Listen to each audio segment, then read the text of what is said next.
L'invité du grand entretien d'Inter est donc député du Loir-et-Cher, vice-président du groupe LR à l'Assemblée nationale, vice-président du Parti Les Républicains. Léa Salamé, dans 10 minutes, vos questions, amis auditeurs 01 45 24 7000 sur les réseaux sociaux et l'application France Inter. Guillaume Pelletier, bonjour. Bonjour. Et merci d'être au micro d'Inter. La grève est massive à la SNCF. Chacun campe sur ses positions dans une bataille dont l'opinion sera l'arbitre. Les syndicats, comme la CGT hier, à ce micro, demandent au gouvernement de repartir d'une page blanche. L'exécutif maintient le cap. Comment en sort-on ? En disant la vérité aux Français. D'abord en pensant bien entendu aux 4 millions d'usagers qui galèrent ce matin et qui subissent la double peine. Non seulement une galère maximale pour une réforme minimale.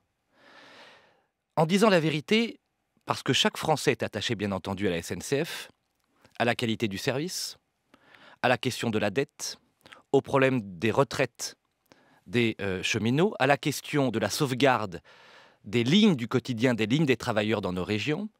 Et j'en ajoute une cinquième, la question centrale de la rémunération des dirigeants de la SNCF qui sont complices de la situation d'aujourd'hui. Expliquez-nous ça rapidement. Je suis très étonné que M. Pépi puisse gagner, selon les chiffres fournis dans la presse, 450 000 € par an, que Mme Parly, actuelle ministre de la Défense, ait, selon l'hebdomadaire Marianne, révélation du mois d'octobre, pu toucher chaque mois 52 000 € pour une entreprise qui cumule près de 50 milliards d'euros de dettes. On peut parler des primes au mérite pour les fonctionnaires. Ce serait bien d'appliquer ces rémunérations au mérite pour les dirigeants des entreprises publiques. Je suis pour une droite juste. Je suis pour l'idéal de justice sociale. Donc, pourquoi demander des efforts aux petits qu'on ne demande pas aux puissants ? Donc ce ne sont pas les cheminots qui sont les privilégiés dans l'histoire. Je dis, au nom de l'idéal de justice, qu'il existe des privilèges et des rentes excessives pour les cheminots. La retraite à 54 ou 55 ans, ça me semble excessif dans le temps que nous connaissons. L'idée d'offrir aux parents et aux enfants des cheminots 1 million de billets gratuits chaque année pour un coût de 100 millions d'euros par an, c'est trop. Et par conséquent, je soutiens le gouvernement dans sa volonté de réforme, je précise, dans sa réformette liée au statut des cheminots. Mais la question n'est pas là. Vous la voterez, la réformette, le jour où vous aurez à le faire ? Franchement, pour le moment, tant que la question de la dette n'est pas abordée, et je vais être très précis, c'est 50 milliards d'euros cumulés, c'est 1,5 à 2 milliards d'euros par an. Savez-vous combien les Français payent chaque année, via l'État, à la SNCF pour les retraites des cheminots ? 3 milliards 400 millions d'euros. Cette réforme n'est en rien abordée dans la réformette proposée par le gouvernement. Les Échos disent ce matin qu'on irait vers un scénario où la dette, sous réserve évidemment d'en savoir plus, pourrait être reprise. Je mets tous les conditionnels qu'on trouve d'ailleurs dans les Échos. Vous voyez donc bien que c'est tout le problème de ce gouvernement. En fait, Emmanuel Macron est un tigre de papier. Plutôt que de faire des réformes profondes, structurelles, audacieuses, de vérité, il privilégie l'addition des petites réformettes pour faire illusion. Je mets en garde ce gouvernement. L'illusion mènera à la grande désillusion de nos compatriotes. Et je demande aux Français de ne pas être dupes de cette stratégie marketing. Est-ce que vous dites aux cheminots, continuez, je suis derrière vous, les Républicains sont derrière vous, parce que c'est une réformette et que vous êtes accusés des pires maux, alors que la situation est bien plus compliquée que cela ? Non, je dis aux cheminots, battez-vous pour un juste combat. Vous avez des privilèges et une forme de rente qui sont excessifs et injustes aujourd'hui. Demandez des comptes à vos dirigeants. Exigez de M. Pépi et des dirigeants de la SNCF de vous expliquer pourquoi la SNCF, depuis une quinzaine d'années, a fait le choix des lignes à grande vitesse, des TGV, 23 milliards d'euros sur les 50 milliards d'euros de dette. Pourquoi nos lignes du quotidien, chez nous, les provinciaux, moi je suis député de Loir-et-Cher, savez-vous, révélé par le Canard enchaîné il y a un mois, que l'État refuse toujours de verser 800 millions d'euros aux régions de France pour la sauvegarde et l'entretien des lignes du quotidien de ces millions de travailleurs qui utilisent les TER, les RER. Ça compte. Et donc je dis, je soutiens le gouvernement dans sa volonté de réforme. Mais il s'agit là d'une réformette. Je suis bien entendu davantage du côté des usagers qui galèrent. Je dis aux cheminots que leur combat n'est pas juste. Et je demande au gouvernement, enfin, à partir des 5 questions très justes et très claires que je viens de poser, de nous dire la vérité et d'engager une vraie réforme pour la SNCF à la manière de ce que, par exemple, la Poste a su faire il y a une quinzaine d'années. Aujourd'hui, la Poste, c'est une dette minorée. La Poste a su totalement diversifier ses activités, la banque postale, la stratégie des colis, avec ce réseau magnifique de facteurs, le maintien à domicile, l'aide aux personnes âgées. Donc un autre service public est possible. Un autre service public est possible, et donc la SNCF doit repenser totalement sa stratégie. Et cessons d'illusionner les Français avec des petites réformettes. Craignez-vous que les universités, à leur tour, entrent en ébullition? Elles sont une vingtaine à être bloquées désormais: Nantes, Dijon, Toulouse, Bordeaux, Nice, Poitiers, Nancy, Paris 1, Paris 8, etc. Enfin, la question de la peur n'empêche pas le danger, hein, comme on dit. Je crois que la question, là encore, elle n'est pas là. Là encore, on ment à notre jeunesse. Faut-il créer la sélection à l'université? Bien entendu, puisque la sélection existe dans la vie. Faut-il réhabiliter... C'est la sélection, là, Parcoursup. Non, Parcoursup, c'est encore une illusion. C'est-à-dire qu'on fait semblant. On va pas assez loin, c'est ça. Il faut sélectionner. Pourquoi je me suis engagé en politique? Pourquoi j'aime la noblesse de l'engagement politique? La condition, c'est de défendre l'intérêt général et le bien commun. De faire appel, non pas au premier réflexe, mais à une intelligence de profondeur, à du recul, à une vision. Moi, je suis un pur produit de l'école de la République. Je crois à l'apprentissage, je crois aux travaux manuels, je crois aux valeurs du respect, je crois aux hussards de la République, je crois à nos instituteurs, je crois aux fonctionnaires. Et à la sélection. Et je crois, bien entendu, que tout le temps dans la vie, nous sommes sélectionnés et que par conséquent, en fonction de nos talents, de nos vocations, de nos capacités, nous devons rencontrer dans la société des hommes et des femmes qui nous disent la vérité. Alors, vous dites quoi comme vérité aux étudiants qui refusent Parcoursup et la forme de sélection, présélection que cette réforme contient? Je dis d'abord, parce que ce n'est pas tellement aux étudiants, je dois le dire, je dis au gouvernement, engageons la plus grande réforme de l'école, du baccalauréat, des universités qui n'ait jamais été faite. Mais revenons à l'essentiel. Moi, ce qui me choque, à l'heure où nous parlons, c'est que 21% des enfants de France quittent le CM2 et arrivent en 6e en ne sachant ni lire, ni écrire, ni compter. Je souhaite qu'on fasse... C'est un autre sujet, mais ça. non, parce qu'on arrive au sujet que vous évoquez. Tout part de là, tout part des savoirs fondamentaux, tout part de l'école primaire. Vous savez, j'ai été professeur d'histoire-géographie en collège et lycée public. Et j'ai vu les dégâts considérables des différentes fausses réformes des 30 ou 40 dernières années à l'école primaire, avec la question du collège unique, la question de l'apprentissage, des 100 000 décrocheurs par an. Et donc, on emmène à l'entrée de la faculté et des universités des cohortes de jeunes à qui on a fait une fausse promesse. Sur la loi Asile et Immigration qui arrive à l'Assemblée nationale, sautons tout de suite à la conclusion après les amendements que vous ne manquerez pas, j'imagine, de mettre en avant. Est-ce que cette loi est équilibrée? La voterez-vous? Pour le moment, non, parce que cette loi ne s'attaque pas à la cause des causes. On peut continuer, là encore, à faire semblant, à dire que la question de l'immigration va se régler à coup de lois plus ou moins fermes ou plus ou moins laxistes. Elle est plutôt ferme, celle-là? Elle fait semblant, parce qu'elle ne parle pas d'un sujet essentiel, Nicolas Demorand, essentiel. La question de la pauvreté et de la misère en Afrique. Il y aura en 2050 2 milliards d'Africains. Qu'attend l'Europe? Belle idée européenne pour nous réconcilier avec l'idéal européen à l'occasion des élections européennes. Que fait l'Europe pour engager le plus grand plan Marshall de co-développement avec les pays du Sud à égalité, avec des contreparties, création d'administrations d'état civil, investissement d'entreprises européennes pour s'attaquer à la cause des migrations. Et cette cause des causes, c'est la détresse, la misère et les guerres dans les pays du Sud. Et sur les conséquences, Guillaume Pelletier, que cet état de fait géopolitique que vous venez de décrire, sur les conséquences donc que ces choses-là peuvent avoir, est-ce que la loi en France, sur un certain nombre de points, vous semble équilibrée? Par exemple, sur le regroupement familial élargi pour des mineurs isolés, ayant bénéficié du droit d'asile, n'est-ce pas là aussi une mesure d'humanité élémentaire? Non mais le droit d'asile, c'est l'honneur de la France. C'est un droit fondamental et inaliénable. Mais là encore, disons la vérité à nos compatriotes. Savez-vous que sur 100 demandeurs d'asile déboutés, c'est-à-dire qui n'ont pas eu droit à l'accès à l'asile, seuls 4 sont expulsés du territoire national. Le droit d'asile ne peut pas fonctionner s'il n'y a pas en face une fermeté et l'autorité de l'État. Guillaume Pelletier au micro de France Inter ce matin dans le grand entretien. Il est 8h32. Léa Salamé. Guillaume Pelletier, Marine Le Pen a proposé à Thierry Mariani, député chez vous, une position éligible sur la liste FN aux européennes. Ils ont déjeuné ensemble. Vous lui dites quoi à Thierry Mariani? Vous lui dites comme Gérald Darmanin, déconne pas Thierry?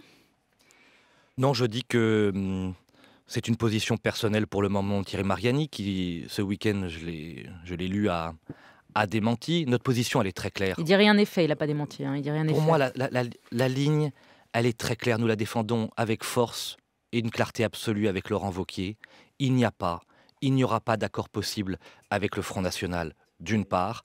Deuxièmement, toutes celles et ceux qui iront au Front National seront exclus de notre formation politique. Et là, il est toujours dans le parti. Point. Il est C'est toujours donc un non-sujet. Il est toujours dans le parti. Mais il n'y a pas de délit d'opinion. Chacun a le droit de réfléchir ou d'émettre des avis. La ligne, elle est claire. Ceux qui partent dans une autre formation politique n'ont plus vocation à rester chez nous. Et ceux qui déjeunent avec Marine Le Pen ont le droit de déjeuner avec Marine Le Pen. Écoutez, c'est une question. Mais pour moi, c'est un non-sujet. C'est une position personnelle de Thierry Mariani. Pardon, Guillaume Pelletier, on vous a entendu, vous reprochez au gouvernement de faire semblant sur à peu près tout. Est-ce que là, vous ne faites pas semblant sur cette position-là? Est-ce que vous avez déjà entendu une position aussi claire? La position, elle est claire, de notre parti politique, de tous nos parlementaires, 100 députés, 150 sénateurs, du bureau politique à l'unanimité, de l'équipe dirigeante et de Laurent Wauquiez. Ça fait beaucoup, et en tout cas beaucoup plus que Thierry Mariani. Notre ligne est claire, pas d'alliance avec le Front National. Le Premier ministre présente aujourd'hui la réforme constitutionnelle. Il semblerait que le gouvernement ait accepté un certain nombre de concessions pour amadouer votre ami, le président du Sénat, Gérard Larcher, qui tenait bon jusque-là. Par exemple, le non-cumul des mandats ne concernerait plus que les maires de plus de 9000 habitants et plus de 3500. C'était une des demandes. Gérard Larcher semble être sensible à tous ces gestes d'Emmanuel Macron. Est-ce que vous aussi, vous êtes sensible? Est-ce que vous voterez cette réforme constitutionnelle? Au nom de la constance de mes convictions, au nom de la clarté que je dois au peuple français, pour le moment, non. Monsieur Macron amuse la galerie. Je ne croise pas un seul de mes compatriotes épuisés par le chômage, asphyxiés par la baisse du pouvoir d'achat, inquiets par la montée du terrorisme, me parler de la Cour de justice de la République, de la nécessité d'introduire une dose proportionnelle, de la question du cumul des mandats. Ça n'est pas vrai. La vérité, si on veut réformer la Constitution, et il faut réformer la Constitution, c'est que nous devons la réformer pour protéger les Français sur la question du terrorisme. Prenons l'exemple, par exemple, de l'Espagne ou de la Norvège. Introduisons, c'est l'article 55 de la Constitution espagnole, par exemple, une possibilité de suspendre les libertés d'individus soupçonnés de terrorisme. L'urgence d'une réforme constitutionnelle n'est pas... C'est pas le sujet. C'était la promesse de campagne d'Emmanuel Macron. Il a été élu, il l'applique. C'est le sujet du peuple français, c'est notre sujet. Et je vois bien qu'Emmanuel Macron tente quotidiennement de détourner les Français de l'essentiel. Mon rôle, c'était notre sa promesse rôle de campagne, vous reconnaissez mon ou non rôle, j'espère qu'Emmanuel Macron a compris, compte tenu des urgences que nous vivons, que les priorités ont changé depuis la campagne. J'espère qu'il a eu l'occasion de lire dans Le Monde d'hier cette remarquable enquête des sociologues Muxel, Madame Muxel, absolument remarquable, qui nous dit que dans une enquête dans les quartiers populaires auprès de 7000 lycéens, un quart des lycéens interrogés ne condamnent pas les attentats de Charlie Hebdo et du Bataclan, que 2/3 des lycéens interrogés mettent en cause les journalistes et les médias par rapport aux attentats de 2005, que près de 34% revendiquent d'avoir affronté ou de vouloir affronter les forces de l'ordre. Le communautarisme est en train de gangréner la République, le terrorisme de menacer notre pays. Ma question était sur la réforme constitutionnelle. Eh bien, j'y réponds. Mais j'y réponds, vous savez, la politique, on peut faire semblant. On peut dire, ah oui, vraiment, je vais vous dire, Léa Salamé, je souffre tous les matins de savoir que Valéry Giscard d'Estaing et François Hollande vont siéger à vie au Conseil constitutionnel. Car telle est l'inquiétude portée par M. Macron, qui souhaite mettre fin au siège à vie des anciens présidents de la République. On entend l'ironie. Est-ce que vous dites toujours, comme Christian Jacob, la bonne dose de proportionnel, c'est 0? Oui. Très bien. 8h37, 01 45 24 7000, vous avez la parole. Bonjour Benjamin. Bonjour France Inter. Monsieur Pelletier, vous dites que les billets gracieux au personnel de la SNCF coûtent 100 millions d'euros par an. C'est sûr que c'est beaucoup d'argent.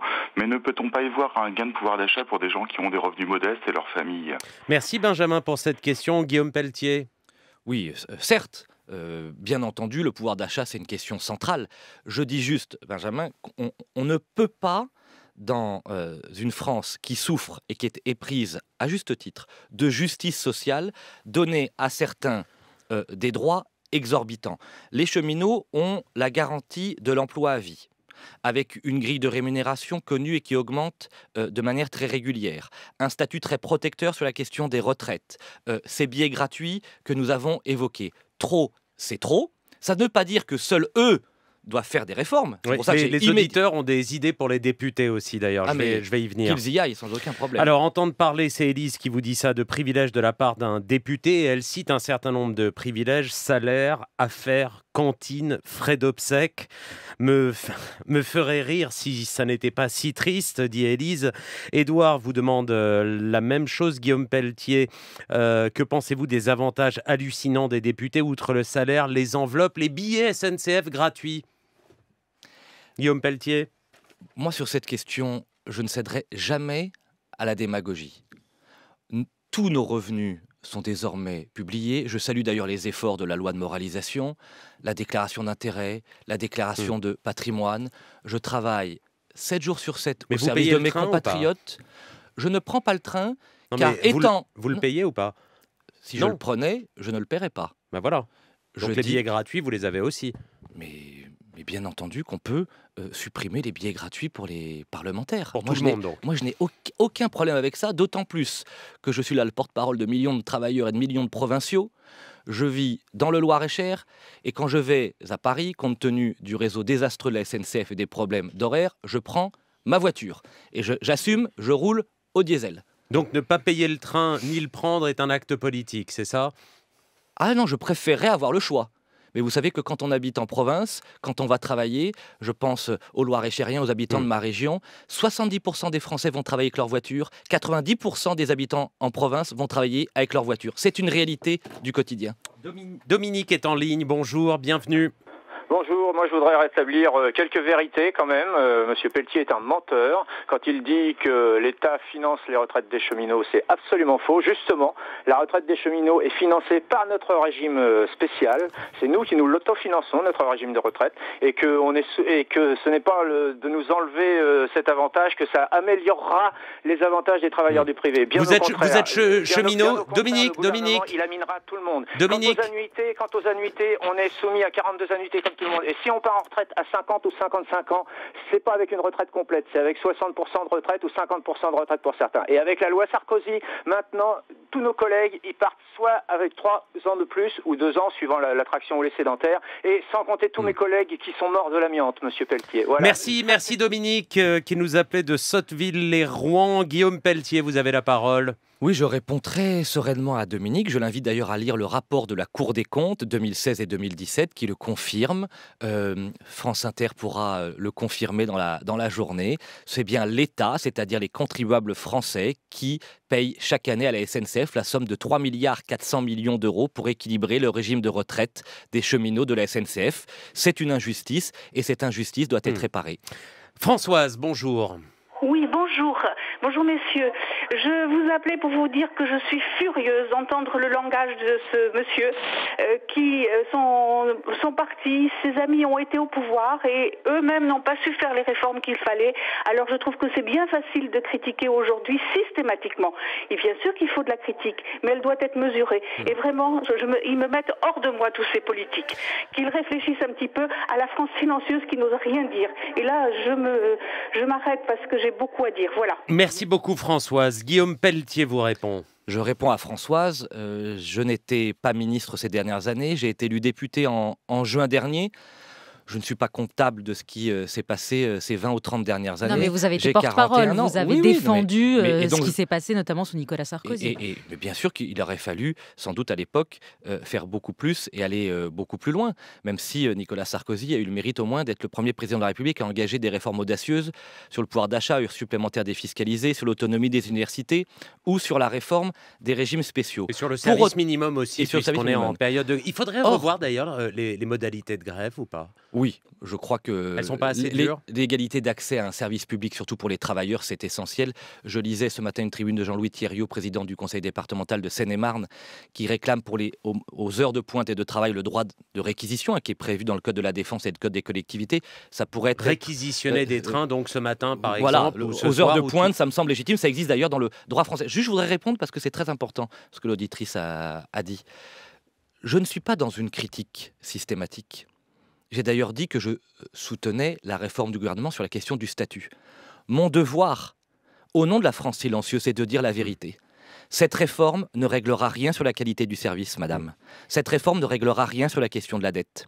Cette réforme ne protégera pas les travailleurs dans les lignes du quotidien. Et mon devoir d'homme politique qui doit la vérité aux Français, c'est de, en fonction des éléments dont je dispose, c'est de vous donner tous les éléments, loin du simple commentaire caricatural. Petite question très rapide, c'était l'ouverture du journal de 8h. Le gouvernement annonce que les amendes pour les fumeurs de cannabis seront de 300 € et 250 s'ils payent tout de suite. Est-ce que c'est trop, pas assez?